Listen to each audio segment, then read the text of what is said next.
गर्मी में सब कैसे हैं? कैसे में? चलो प्रभु आशीष करें। गर्मी भी परमेश्वर का है और ठंड भी परमेश्वर का है। कि हम गर्मी में परमेश्वर को कहेंगे प्रभु तू मेरा नहीं है, क्योंकि आयुध की तरह सर्वदा कहेंगे दे या ना दे वो हमारा परमेश्वर है। हालेलुया। वे भला परमेश्वर है जो सर्वदा आप पर अपनी नजरों को बनाए रखता है। वे प्रेम करने वाला परमेश्वर है, वो इस्तेमाल करने वाला परमेश्वर है, वे आपके बारे में सबसे ज्यादा सोचने वाला परमेश्वर है। यही तो हमारा परमेश्वर है, अनुग्रह के द्वारा जो कार्य करने वाला परमेश्वर है।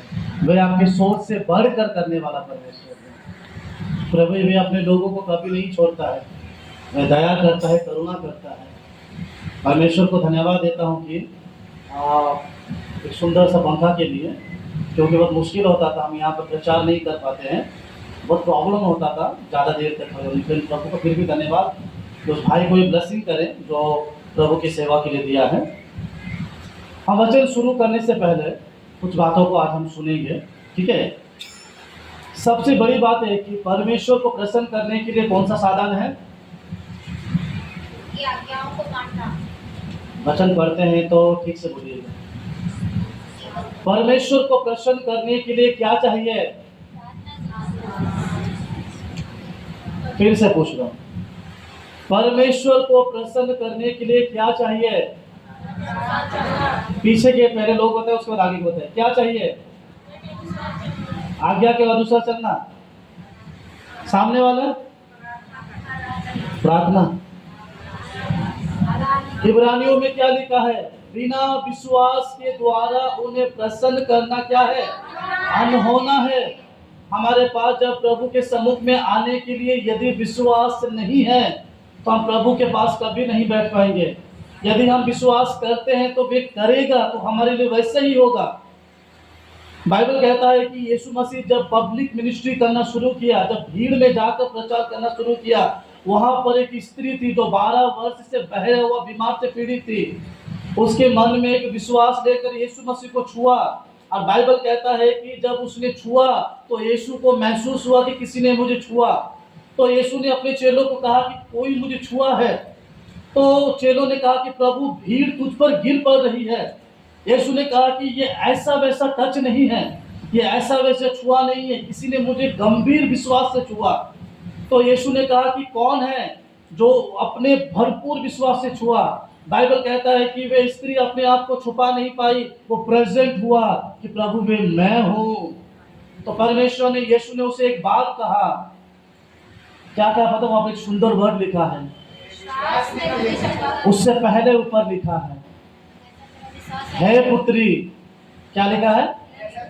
हे मेरे बेटे, हे मेरी बेटियां, तेरे विश्वास ने तुझे क्या किया? परमेश्वर हमें अपना कहता है, वे कहता है कि ये मेरे बेटे हैं, ये मेरी बेटियां हैं। आप परमेश्वर के सम्मुख में रहकर वो विश्वास नहीं रहेगा जो विश्वास के द्वारा परमेश्वर के पास आए हो, आप कभी सम्मुख में नहीं जा पाएंगे। यीशु मसीह वहां से आगे बढ़कर गया। एक व्यक्ति ने यीशु को खबर दिया एक याई की बेटी की मृत्यु के विषय में। फिर वहां पर जब खड़े होने के बावजूद यीशु के पास आकर क्या कहा पता है? गुरु को तकलीफ ना दे, वे क्या हो गया? तेरी बेटी मर गई है। यीशु के यार नहीं सुना। यीशु ने एक शब्द कहा, अविश्वास मत बन मगर विश्वास बन। मैं आपको सेंटेंस बता रहा हूं, वहां पर ये नहीं लिखा है, वहां पर लिखा है कि वो बेटी मरी नहीं, सो रही है। लेकिन हम इस शब्द को पढ़ सकते हैं, अविश्वास नहीं मगर विश्वास बन। यीशु जब उस घर में गया, सबसे पहला काम क्या किया? लोग क्या कर रहे थे? लोग रो रहे थे, हुल्लड़ मचा रहे थे। लोगों ने, यीशु मसीह घर गया ताकि ये अविश्वासी लोगों को पहले बाहर निकालो।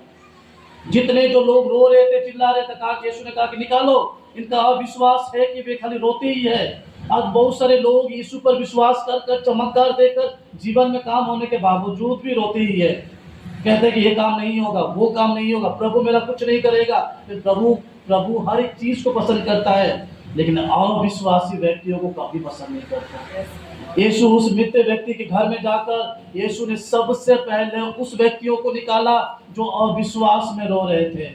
प्रभु ने कहा कि निकालो ये अविश्वासी लोगों को। और यीशु ने कुछ विश्वास जो मजबूत है लेकर दरवाजा बंद कर यीशु ने प्रार्थना किया। और बाइबल कहता है कि वे बेटी क्या हो गया? जीवित हो गया। आज परमेश्वर का वचन कहता है कि यदि हम अविश्वास में रहेंगे तो हम परमेश्वर के पास कभी नहीं पहुंच पाएंगे। प्रिय लोगों, आज हम क्यों गिर जाते हैं, क्यों हम परमेश्वर के सम्मुख में नहीं रह पाते? क्योंकि हमारा अविश्वास के कारण। यीशु के पास एक बूढ़े पिता ने आया, कहा कि मैं तेरे चेलों के पास मेरा मिर्गी से पड़ा हुआ बेटे को लेकर गया, तेरे चेलों ने ठीक नहीं कर पाया।